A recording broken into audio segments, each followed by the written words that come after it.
One of the greatest privileges of writing these emails to you is that every now and then I get to meet one or two of you either digitally or even in the flesh, as they say, and that's wonderful.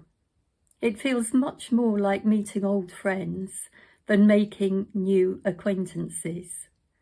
This is a community filled with warm, creative and inspirational individuals, all working so hard and with such dedication to provide our young learners with the best possible start to their musical learning and to enhancing and extending their individual life experiences.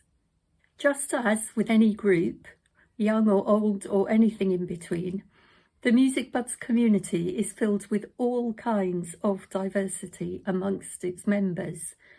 We differ in our professional and personal experiences, age, physicality, outlook on life, upbringing and background, emotions and motivations, and so much more.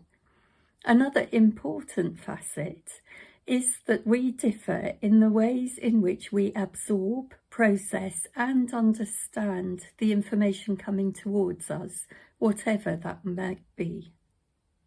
And that brings me back to a recent face-to-face meeting I had with one such member. It was great to meet her in person. The last time we saw each other was before COVID struck. She has been a loyal Musicbuds supporter for many years now, and I find her to be such an inspirational presence in my life. I'm in awe of her energy, wisdom, pragmatism and experience, not just when it comes to sharing music with young children, but in all aspects of life.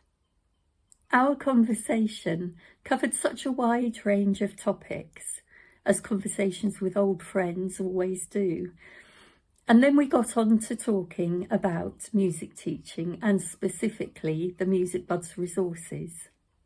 She mentioned both how useful and how versatile they are and continue to be in her teaching practice. The gist of our exchange was as follows. Me.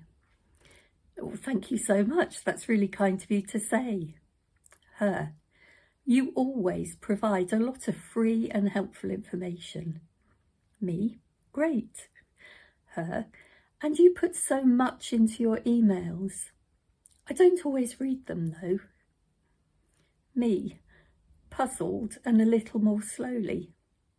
You don't always read them. No. Me. Oh. Would you mind telling me why you don't always read them? Her. Well, they can be a bit wordy. Me, thinking to myself, she's absolutely right. I do tend to go on a bit sometimes. Oh. Her. And it depends what state I'm in. Sometimes I just can't face reading them. Me, with a sinking feeling in the pit of my stomach. Her. I'm dyslexic, you see, and so reading is often a challenge for me. Me, as the inaccessibility of the format of the email begins to dawn on me. Oh. Still me. But you completed our Simple Steps to Diversity Awareness course and said how much you enjoyed and learnt from it. Her, sagely. Ah, yes.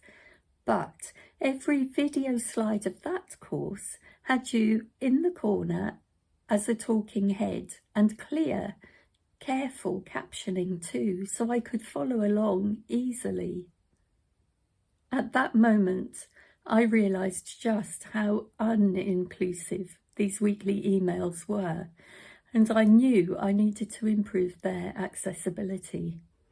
Why had I not thought about this before, especially given that I'd been so conscientious about it in the course materials? The answer is, I don't have an answer. I honestly had never thought about it. So much for my own DEI awareness. So, my solution, as from the start of this year, 2024, has been to provide a recorded version of these mails, hence the link to the YouTube video at the top of each of our weekly mails now, with closed caption subtitling that I edit myself, rather than using an automatically generated one that are always peppered with ridiculous, but sometimes hilariously funny errors, and with ongoing research into the best ways of making my text truly accessible. I may not be providing an exemplary version yet, but I am trying. It has also made me stop to think about all the ways in which I may not be accommodating the individual needs of the young learners in my care. Perhaps I have been blind to some of those too. In what ways could I be doing better? I received a response from this member after last week's mail. That was brilliant. Having the video, thank you so much. I really appreciate everything you're doing to enable people like me be better teachers.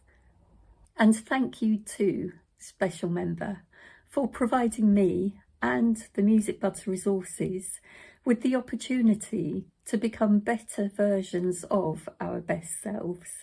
We're still working at it. So wishing you all a good week ahead, and I'll be back in this format next week.